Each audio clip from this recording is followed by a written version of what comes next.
Hello and welcome to another episode of GoodCast, a podcast produced by Goodwill North Central Texas, where we take a closer look at the story behind the store and highlight success stories made possible by donations from everyday people. You may have heard of Kelly or Manpower, but did you know that Goodwill has its own temporary employment service? Goodwill Staffing Services has been serving individuals with barriers to employment for longer than you might expect. So today, we're speaking with the manager of that program, Jennifer Moore, to learn more about the important work they do in our community. Before we do that though, let's break down what exactly temporary employment is. Temp work, or gigs, refer to employment opportunities that are usually limited to a specific amount of time based on the needs of an employer. You may be more familiar with terms like contract workers, seasonal employment, or casual staff, but temporary staffing services work within a variety of fields to place people all year long. These jobs can range from part-time to full-time, and that same variety can be found in the required job duties for each individual. With that being said, let's head over to Jennifer for the specifics. My name is Jennifer Moore. I'm the manager of Goodwill Staffing Services. I've been with Goodwill for 10 years, and I've been in the staffing service for 7. We help people find employment that have barriers to employment and disabilities. We work with a very wide range of clientele. What are some of the barriers that y'all's clients face that are maybe unique to your program? Substance abuse, criminal backgrounds, homelessness. So pretty much the same mission that Goodwill is serving. Okay. How do y'all get clients? Most of my state jobs I post on Indeed and on ZipRecruiter, but for some of the other ones, we go to shelters and some of the halfway houses and stuff to employ people through there. Okay, so different organizations will reach out to y'all saying we need this position filled, and then you post that and vet people essentially? Right. So our state set aside contracts give us an avenue to a different kind of position for people. It's almost like a backdoor in to a state agency. So normally people just couldn't apply and get on there. But because we have those relationships built, we'll post those. It's more like a counseling session than it is vetting. When somebody comes in to interview, we take the time to kind of counsel them to see where they're at in life, to kind of coach them to be successful in their employment instead of just, you start on Monday. Right. Yeah. Okay. And how are those contracts established? Our state jobs come from a company called WorkQuest. Okay. So, and that is helping people with disabilities. That requires us to stay in our ratio of 75-25, meaning 75% of our employees either have to have a disability or a barrier to employment to go to work for us. Mm-hmm. Recently, we've added Tarrant County to one of our customers.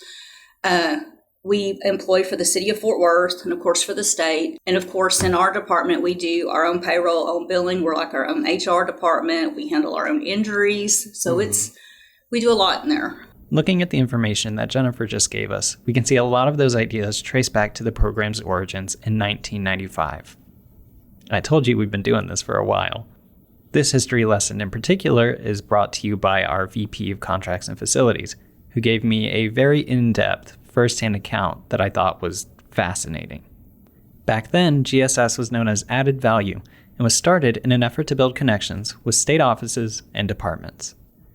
These offices would contract out work, and Added Value would help place temporary or temp-to-perm employees in these positions, which included highway litter programs, custodial services, and more.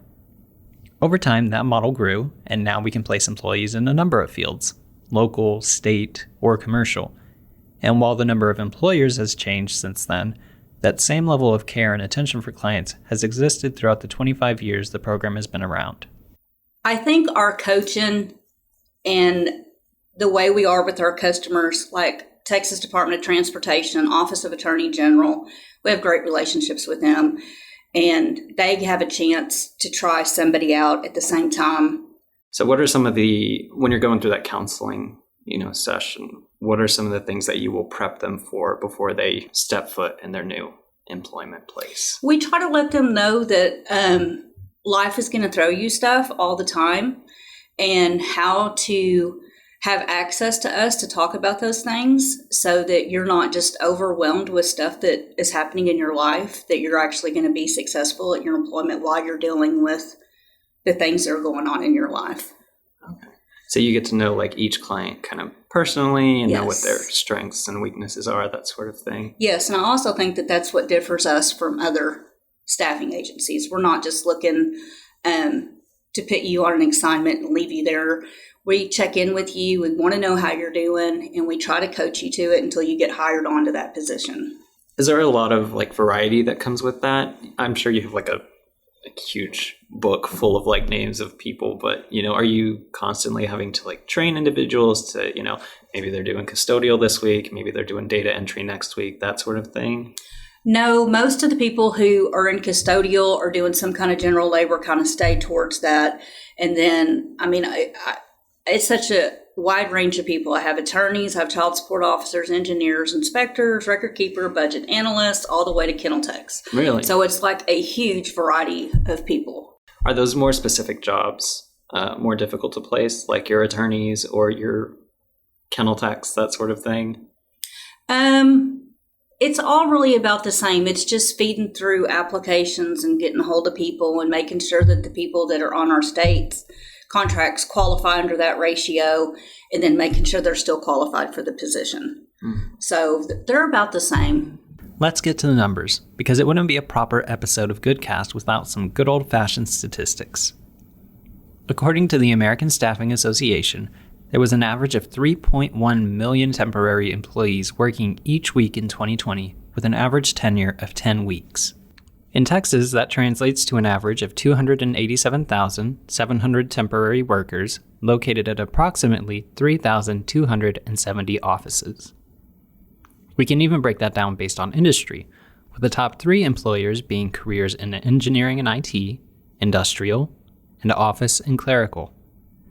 These numbers, compared to other annual statistics, have decreased due to COVID-19, but there is evidence to suggest that the number of people placed into temporary employment will continue to increase through at least 2025. For our own part, we have seen an increase in individuals served through GSS in recent years. In 2018, 274 people were placed into employment by the program. In 2019, 650 individuals received employment services, and in 2020, we served 720 individuals. To add even more perspective, the daily operations of GSS are performed by Jennifer and her coworker Mandy. So these folks stay busy and have a lot to show for it. What is the difference between like a temporary employment and temporary to permanent employment? Sure. Some of our temp jobs, they'll just call and say they need somebody for a week to 3 weeks, and that's just a temporary assignment. But I always tell somebody who's going to work for me, you could go permanent anywhere you go. It's just going to be up to you and how you work. But most of my state and city jobs are all temp to perm there. Okay, because y'all were like one of the few departments like throughout, especially during the early days of quarantine, who were here like full time still, right? Mm-hmm. Yes. Can you talk a little bit about that and what that experience was like? Our essential workers at TxDOT kept going because they were building roads. Mm-hmm. The Office of Attorney General stopped for a minute, but then picked back up, and they allowed our employees to work from the house. So that was great. And we really got slow there for a little bit, but our stuff is really starting to pick back up. Do you think that there will be like an increase in the need for temp workers as people are, trying to find work or trying to find, employment now? Oh, yeah. There's lots of people who are reaching out now who need our help to find employees. And how much like overlap would you say that your program has with like, the job resource centers or anything else that Goodwill here does? We work close with workforce development. Yeah, when they're going out talking to people in shelters and stuff, they're aware of our positions and they're referring people. And then when we're in the shelter or in the VOA, we're referring people to go through intake, so that if we don't have an open position, they're getting a case manager, they're making their resumes, and they're going to be ready to go for the workforce. How quickly would you say that process is from like, meeting the client to placing them into employment? Every one of them is different.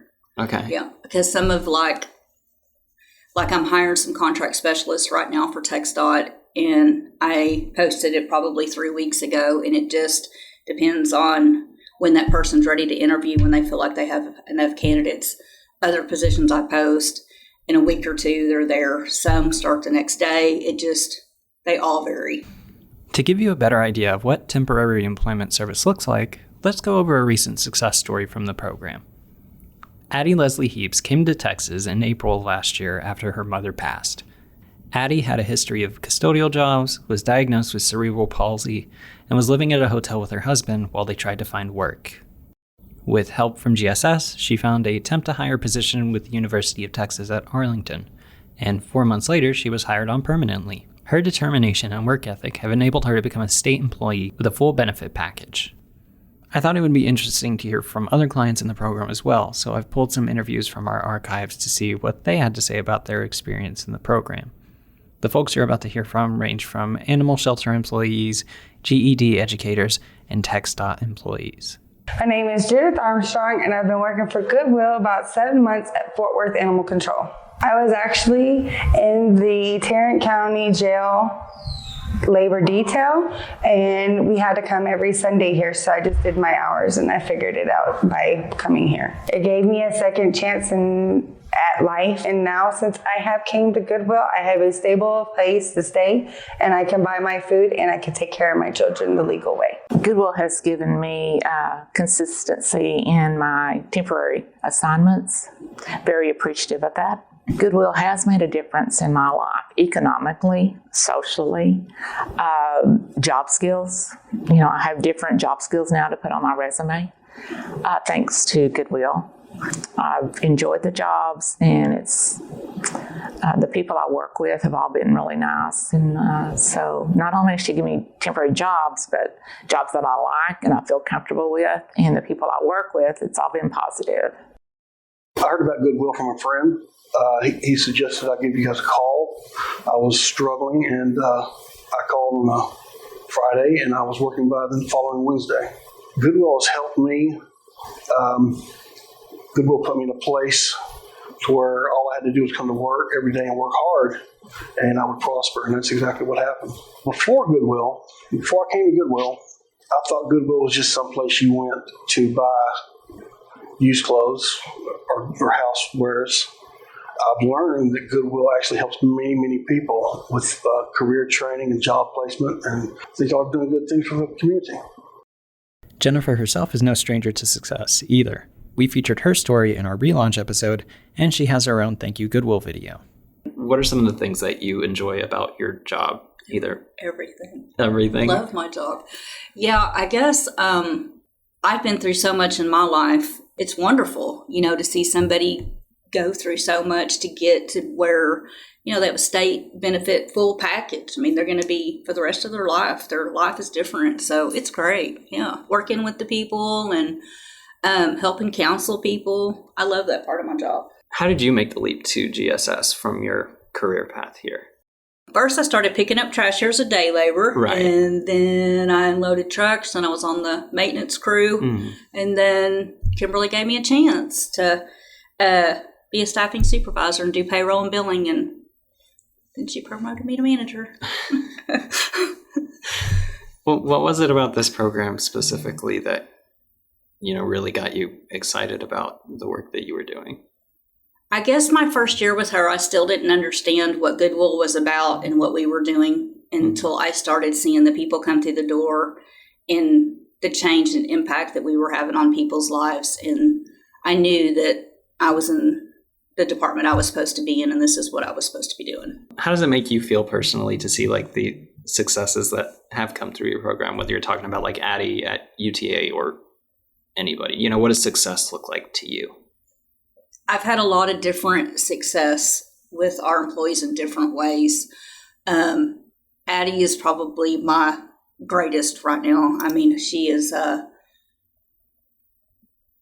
doesn't think of anything as a barrier to her. She just goes right through things, and to see her success is wonderful. And then other people that get hired on for different things, it all feels good. I mean, it almost is like you're not working because it feels so good. You're doing something for so many people.